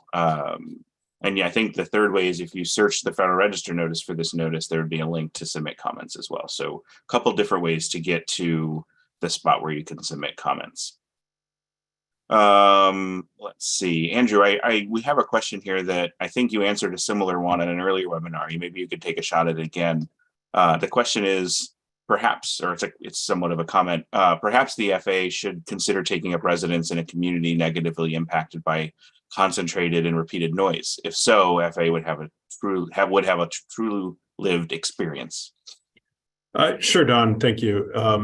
So I think this is a comment that we get frequently, and I've responded to it in past two webinars, but I do want to say that personally, I have extensive lived experience under departure and arrival corridors at San Francisco, Reagan, LaGuardia, and I know many of the other counterparts working on this program do as well. I know Don lives under a major arrival departure corridor for a large hub airport, and many of the staff engaged in this NPR effort, but not just within the noise policy review team, but across the agency. I mean, we have thousands of people all work in the aviation sector. Many of us, live near airports and do have this as our lived experience. So, we don't necessarily understand the nuances of every individual on this, but in the situation that you all have in terms of your lived experience, but we all do have our own individual lived experience with regard to this, recurring exposure to aircraft events, and we hear your feedback on that. But please rest assured that many of us engaged in this do have extensive experience living for substantial portions of our lives in a multitude of similar environments. So thank you, Don. Thank you.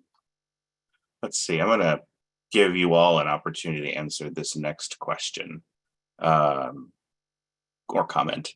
Please help us understand what control and oversight is yours, probably FAA's, and what's undertaken by airports. Anyone want to take a shot at that one first? Andrew, go ahead. Sure, Don. So I believe what this refers to is in terms of noise on the ground versus noise in the air, and that's kind of the common delineation between how the questioner is terming control and oversight of noise. So the degree to which noise is attributable to operations on the ground or in close proximity to the ground are the responsibility of airport operators in the parlance of the questioner. And what that means is that the airport operators would, in order to mitigate that noise, could conduct studies under Part 150, could pursue, mitigation options for to attenuate exposure. And then noise in the air falls more under, the oversight and control, if you will, of the FAA, in the fact that the routes and procedures are published by the FAA. The air traffic controllers direct aircraft operators on the routes that they should take, given a number of factors, most predominant of which, as Ryan mentioned earlier, is safety of the operation and weather, availability of runways. And then the pilot in and of themselves has the final authorization on whether or not to accept the procedure that's being recommended by the air traffic controller, because they're the one that is directly responsible for the aircraft in and of themselves. So the way that we control or oversight or regulate aircraft at the source in that instance is through the certification process. We have noise certification standards that aircraft, new fleet entrants are required to meet in order to achieve certification to operate within the national airspace system. Currently, we're operating under what are known as Stage 5 noise standards. Those were promulgated in, I want to say, late 2015 and went into effect in roughly 2018, 2019 timeframe. Any new fleet entrant certificated since that date is required to meet these more stringent standards. They are, again, they're Stage 5. They're in accordance with International Civil Aviation Organization chapter standards. So these are in accordance with the international noise standards for operants in airspace systems. And right now, the current threshold under Stage 5 was that they had to meet 7 decibel aggregate measured reduction compared to Stage 4. What does that mean? Essentially, it means that they had to be, that degree quieter than the previously allowable certification of aircraft. The Congress has phased out the noisier components of the fleet. Those would be what would have qualified under Stage 1 and Stage 2 certification standards. Those have been phased out of the national fleet, going back to Stage 2 phase out started in 2000, and then the smaller components of the fleet that were still allowed to operate were fully phased out in 2015. So other than your rare, historic operation or piece or something gets special clearance, anything that's operating in the current environment, it has to meet at least Stage 3 standards, which were established back in the 90s, I want to say. So, we've been progressing towards quieter components of the fleet. And that's, how we control it at the source in the air from the FAA perspective. The issue is that, and Don touched on this in the pre-recorded presentation that started this session, is that the reductions in noise that we're seeing on a source basis are now being overcome by the frequency of operations. So the trend historically had been, to reduce aggregate noise exposure, but we hit an inflection point around 2015 where the growth in operations overcompensated for the actual noise at the source reductions that we were experiencing, and the noise exposure starting to tick up. And that frequency issue is reflected in the complaint data that Don spoke to in his presentation, and is informing the neighborhood environmental survey results, and is a primary focus of consideration for the noise policy review. That's my take. I don't know if anyone has anything to add to that, Don. Thanks, Andrew. Adam or Ryan, did y'all want to add anything? I didn't have anything to add. I think we covered it. Cool. Thank you, Andrew. Okay, let's see. Next question I can take on. The public overwhelmingly in the 2021 noise, the comment says noise policy review, but we did a Federal Register notice on our noise research program in 2021. The public overwhelmingly asked FAA to resolve the rampant noise problem and pleaded with the FAA to stop studying and start acting. In response, why have we initiated yet another review instead of acting to fix the problem? I think this is an interesting question. As I said, sort of when I was reading the question, in 21, we released the results of the Neighborhood Environmental Survey and did a Federal Register notice on our noise research program. The input we received from that Federal Register notice was that we need to do something, as this person said, and we are. That's why we started this process. I think we certainly are considering the input we received, but because we did a Federal Register notice talking about research and didn't ask any questions about our noise policy or what we should be changing in that review, in the notice for our research program, it seems like it wouldn't have been the right way for us to rely solely on that input to develop a proposal for changes to our noise policy, because that wasn't what we were looking to do when we released those results. We wanted to know, should we be doing more research? If so, on what? And we heard the answer, and that's why we started this project. Also, I think, when we decided to take the approach of asking a series of questions of our stakeholders in this review as a step, when we were talking about it, I was putting myself in the position of a respondent, of a stakeholder, and thought if I was in that situation, I would want to have an opportunity to provide input before decisions were made by the FAA, or before any recommendations had been put together, before FAA had an idea what was going to change, so that I knew that I was having an opportunity to influence the outcomes of those decisions and those recommendations. And that's sort of the process we're taking. We're asking for input before we've made any decisions, so that the input we're able to consider that input as we think about this, to inform where we go with our recommended changes to our noise policy. Okay, next question, Ryan. Maybe you can take this one on. It seems like it's a flight path question.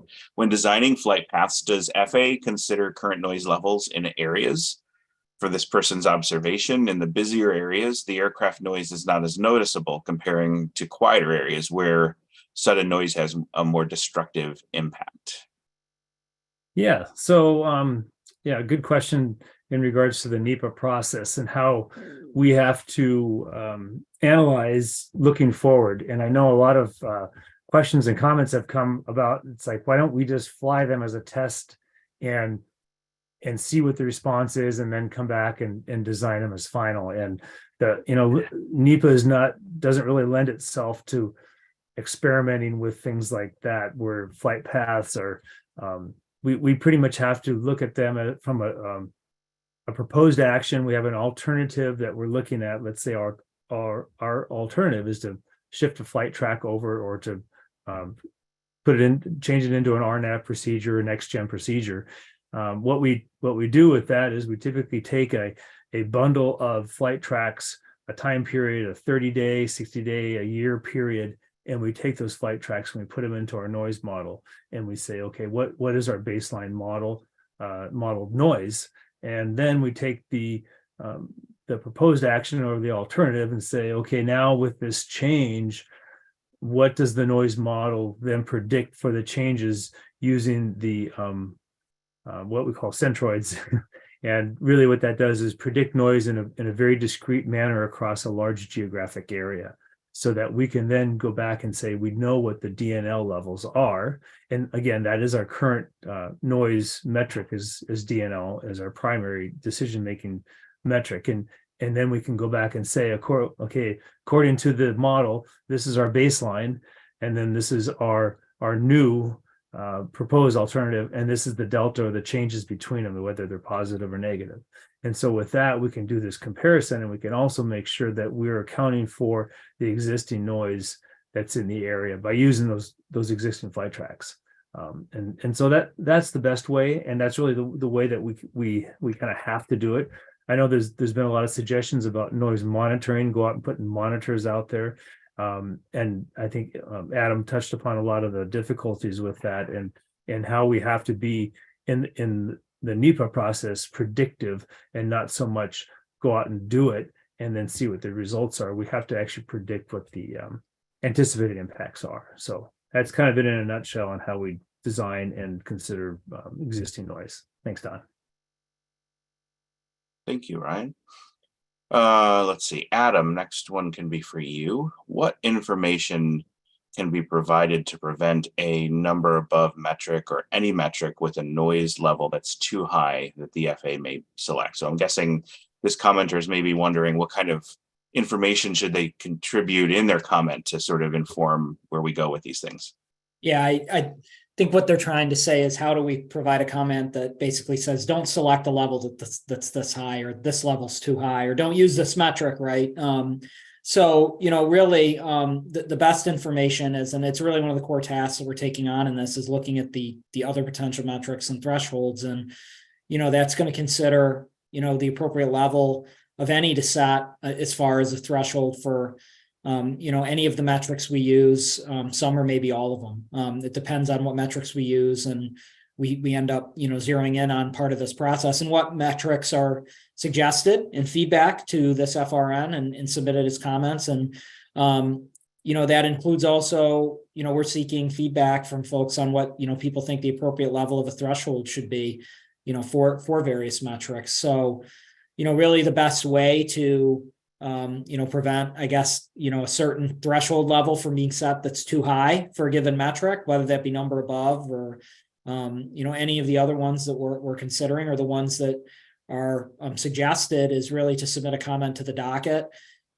suggesting a noise a threshold for consideration, and not only just, suggesting one, but also some reasoning why, what is the basis for it, if you can.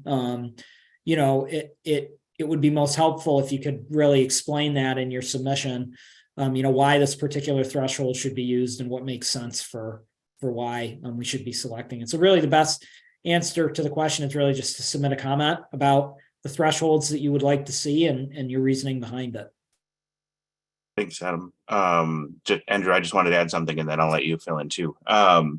I think that the key thing about that why is we're not expecting respondents or commenters to be acousticians, to be noise experts. And any way that you can describe why you think the level is what you think it should be is absolutely appropriate and welcome. So I just wanted to emphasize that. Andrew, go ahead. Yeah, I just wanted to add just a reminder of the intent of this process is to get a metric or series of metrics that to have more utility, not just for decision makers, but for informational purposes. And, setting a noise above threshold arbitrarily high, it doesn't really benefit that process. It doesn't give the information that a decision maker would need to understand in terms of the discrepancies between options being considered, nor does it inform the public. There would be no inherent utility for us. So, as Adam said, we're looking for levels and specifically thresholds within the levels. But again, the overall goal is to, have a more informed decision-making process, a more informed, disclosure process for the public to understand, more translatable, I guess, if you will, rather than just relying on DNL, that's more reflective of a lived experience and associated levels of noise above, 60, 70, 80, are certainly more in the range of reasonability than, something much higher than that, where you wouldn't have very many counts that exceed that number very far from the airport. So thank you, Don. Thanks, Andrew.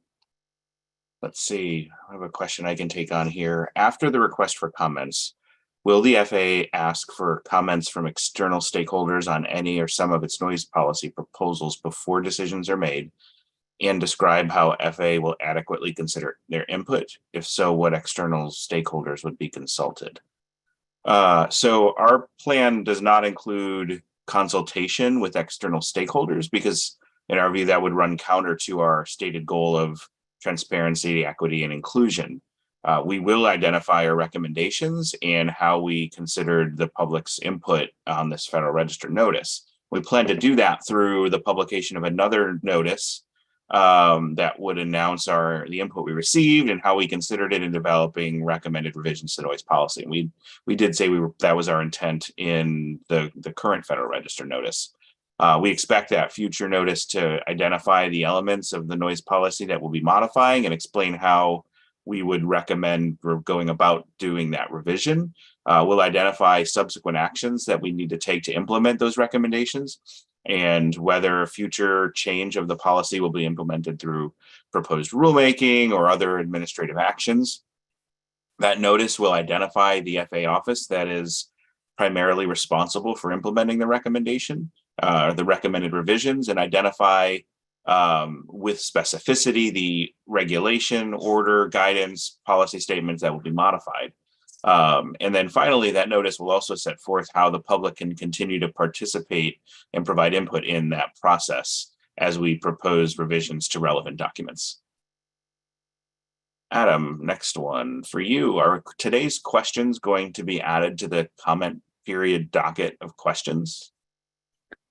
Thank you for this one, and it's a great one because I think there's many people online this evening that probably are sharing or asking themselves the same question. And really the design of these sessions and these webinars was for FAA subject matter experts, that the panel you see before you, to answer questions related to the relevant aspects of the noise policy review and the Federal Register notice. And as a result, this is not intended to be an opportunity to provide comments. It was really to provide information to inform you being able to make comments on the FRN and provide guidance on how to make comments and provide any clarifications that we can that you would need to do that. So as a result, comments submitted on the webinars, they're not considered formal comments.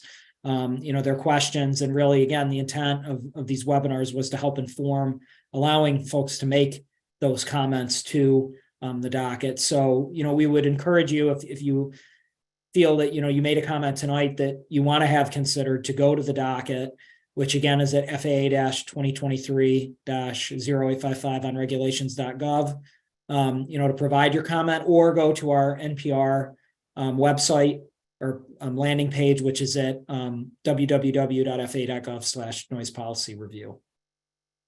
Yeah, I just like to tag on to that and just say, looking at all the comments, or I'm sorry, the questions, I think a lot of these are very meaningful and helpful. And I certainly, encourage the folks that did submit the questions tonight to turn those into comments, or even questions if you want to include them.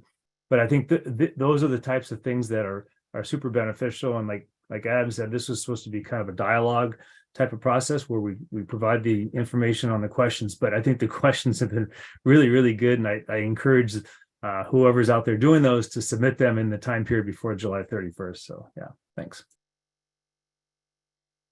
Thank you, Ryan and Adam. And thank you, Leslie. I saw Leslie just posted to the chat that link that that was too long for Adam to read out loud. So anyone that was interested in seeing the summary of the comments we received on our noise research Federal Register notice back in 21, that link is now in the chat. Okay, so next question I can take on here. It says, the commenter said, Airbus aircraft are known for an associated annoying whine. Would the noise policy review and subsequent noise policy review recommendations potentially include retrofit processes for Airbus to mitigate the whining noise associated with their aircraft operations, I guess? Or would this be out of the scope of the noise policy review? So that's a great question. The noise source reduction or standards is outside the scope of the noise policy review. We do our standard setting for noise at the International Civil Aviation Organization. That standards are found in Annex 16, Volume 1 for aircraft noise. And the reason that we do that is it's important for the global air transportation industry to have harmonized standards. We want to have implement the same standards as other regulatory authorities around the world. So that's where we set those standards. They are not going to be subject, or they're not within the scope of the noise policy review. Okay, let's see. I think we have time for one more question, maybe two. Let's see, yeah, because we're past 11. Let's see, the last question. So are we aware that there's a new advanced air mobility Federal Register notice now due in July also. This is putting a strain on communities to respond to that and our noise policy review Federal Register notice. This person asked for an extension on the Federal Register notice, I think ours. So yes, we are absolutely aware of the AAM Federal Register notice that was recently published by the Department of Transportation. And a few of the folks that are supporting our noise policy review are participated in the development of that as well. We also understand the interest in submitting a request for an extension. As we noted in the presentation, the request for comments was issued and opened a public comment period on May 1st, and the comment period is scheduled to go through July 31st of 2023. We haven't yet made any decisions regarding an extension. If you'd like to file a formal request for an extension, you can do so by submitting a formal comment to our docket. And that's again at regulations.gov, docket number FAA-2023-80855. And if you do submit a request on the Federal Register docket, we would also ask if you could send an email for us to see at noisepolicyreviewed@fa.gov. We are checking the comments that we see on the docket occasionally, but we're not actively monitoring that, and won't formally commence our review until the comment window closes. So if you would like to request a extension, it's important that you do send the request in both places so that we have time to consider it as we go through this process. Okay, I think there was one other comment asked for us to put a link in the chat about where to post comments in the docket. So I can say, the website, the easiest way to do it is to go to fa.gov/noise policy review, and up on top there's a box, there's a link to submit comments. That's the easiest place to get to. All the other ones would require a fair bit more typing. But thank you, Leslie. She put the link in the comment in the chat for you if you want to go there directly. Okay, so thank you very much for joining us tonight. We hope this presentation and our responses to your questions have been helpful in addressing your questions. Please submit any of your comments to our docket on regulations.gov. That's docket number FAA-2023-0855. Due to time constraints, we were not able to answer all relevant questions. Some questions were asked and answered several times. If you joined us partway through the webinar, the recording will be posted online at fa.gov/noise policy review. We also invite you to join us as you're available at our final virtual webinar that's going to be coming up this Thursday. And again, thank you very much for joining us. Have a good evening. Bye.